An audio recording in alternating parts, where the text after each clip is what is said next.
Dito kasi sa amin, hindi namin nakalain na ganito kalakas yung magiging hagupit ng bagyong Yuan. Ito na yung pinakamalakas na bagyo na naranasan namin dito.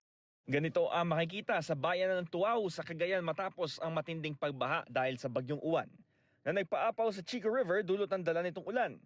Nang humupa ang tubig, nagkalat ang mga putik sa kalsada, pati ang mga tinangay na troso. Nasira din ang maraming bahay dahil sa pagragasa ng baha. Kabilang sa mga nawala ng tirahan ang batang lalaking si Soren, na sa kabila ng epekto ng bagyo may sinagip na isang tuta. Nanginginig po, naaawa po ako. Tapos kinuha ko na po. Nalubog din sa baha ang Tuguegarao City dahil sa bagyong Uwan. Lampas bewang ang tubig doon.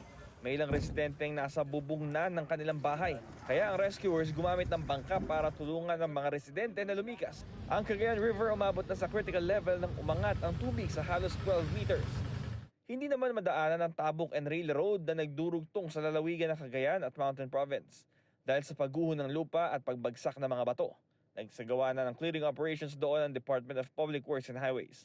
Ang mga ganitong operasyon ipinag-utos na rin ni Pangulong Bongbong Marcos na isagawa 24/7. Dapat daw makumpuni at malinis na ang mga kalsada sa iba't ibang bahagi ng bansa kasunod ng bagyong Uwan para sa kaligtasan ng bawat residente at motorista. Batay sa datos ng DPWH, halos 40 national road sections sa bansa ang pansamantalang hindi madaanan dahil sa pagbaha, landslide, pati dahil sa mga humambalang na puno at poste.